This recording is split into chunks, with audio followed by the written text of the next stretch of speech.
वनमंत्री गणेश नाईक यांचा आज पुन्हा ठाण्यात जनता दरबार आहे. सकाळपासूनच जनता दरबारच्या माध्यमातून अनेक प्रश्न सोडवलेले आहेत. माझ्यासोबत बोलण्यासाठी वनमंत्री गणेश नाईक आहेत. सर, आज सकाळपासूनच जे आहे जनता दरबार सुरू आहे. ठाण्यामध्ये उत्स्फूर्त प्रतिसाद पाहायला मिळतो. अनेक प्रश्न ठाणेकरांचे प्रलंबित आहेत, या जनता दरबारच्या माध्यमातून मार्गी लागतात. काय सांगाल, कसं वाटतंय? बाब अशी की जे 100 अर्जापैकी 80% अर्ज हे कोणाच्या तरी कर्तव्याची पूर्ती न करण्याच्या मानसिकतेतून हे प्रश्न प्रलंबित राहिलेले आहेत. याला आपण इंग्लिशमध्ये मॅनमेड प्रॉब्लेम म्हणतो. मनापासून जर त्याने एखाद्या प्रत्येकाने आपली कर्तव्याची पूर्ती करायचं ठरवलं ना, हे प्रश्न तसे प्रलंबित राहणार नाहीत.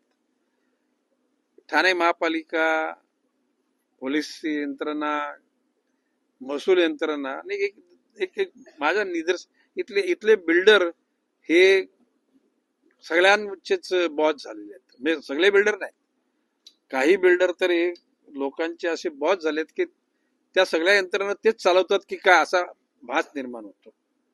म्हणजे त्यांच्या विरुद्ध कोणी तक्रारी केल्या तर गुंडांच्या फौजा त्या बिल्डरना प्रोटेक्ट करायला येतात. अशा प्रकारचं लोकांनी बाबी सांगितल्या इथे.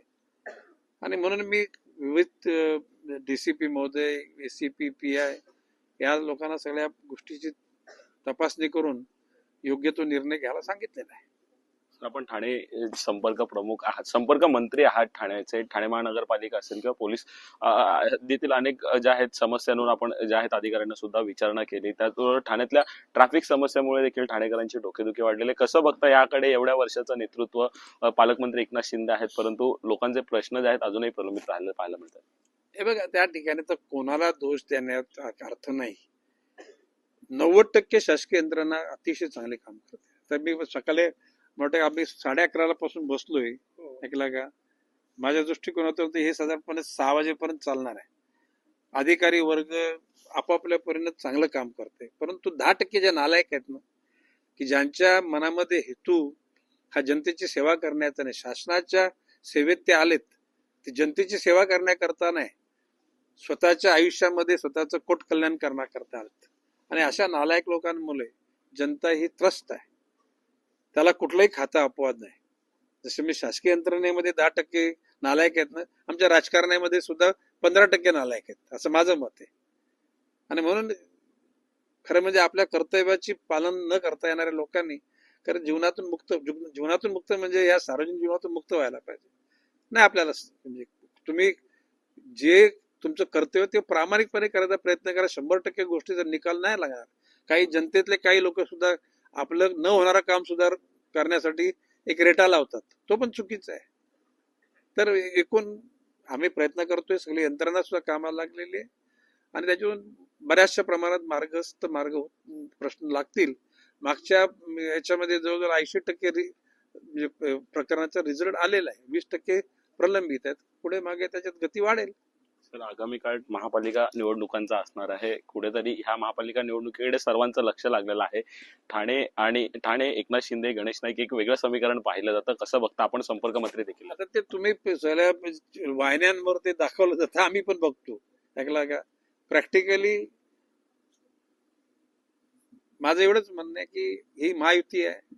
देवेंद्र फडणवीस, एकनाथजी शिंदे, अजितदादा पवार यांच्या नेतृत्वाखाली. आता आम्ही पण तिथे मंत्री आहोत. बाब असे की जे महायुतीतले जे चांगले कार्यकर्ते, त्या कार्यकर्त्यांना भविष्यकाळामध्ये लोकप्रतिनिधित्व करण्याची संधी मिळाली पाहिजे.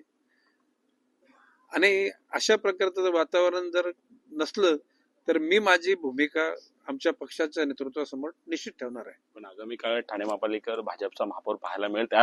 त्या दृष्टीने तयारी देखील सुरू असल्याच्या हालचाली पाहायला मिळतात. आता सगळ्यांचं म्हणणं आहे की महायुतीचा महापौर होईल. मी ठीक आहे, पण नवी मुंबईत मी बोलतो तिथे भाजपचाच महापौर होईल. कुठे? हो. तर त्याच्यामुळे मी आता ठाण्यामध्ये मी असं बोलणार नाही. तर ठाण्यामध्ये महायुतीचा महापौर होईल. बघूया वाट. शेवटचा प्रश्न, 8 ऑक्टोबर रोजी नरेंद्र मोदी देखील जे आहेत महाराष्ट्रात नवी मुंबई विमानतळाला भेट देणार आहेत. कशा प्रकारे नवी मुंबई विमानतळाकडे बघता, त्या विकासाकडे बघता? नवी मुंबईचं विमानतळ हे महाराष्ट्राची एकूणच प्रगतीची दिशा ठरवणारं विमानतळ असणार आहे. माननीय नरेंद्रजी मोदी यांच्या हस्ते त्या दिवशी तो ट्रायल म्हणून त्या ठिकाणी उद्घाटन होणार आहे.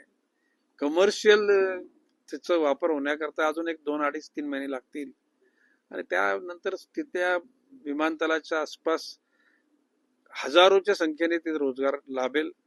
जे गावं तिथली प्रकल्पग्रस्तांची त्यांना पहिल्यांदा संधी मिळेल, नंतर आजूबाजूची गावं आणि एकूणच वातावरण चांगलं होईल. नक्कीच कुठेतरी वनमंत्री गणेश नाईक यांनी देखील सांगितलं आहे की एकूणच वातावरण चांगलं होईल. ठाणे प्रेमोरे, न्यूज 18 लोकमत, ठाणे.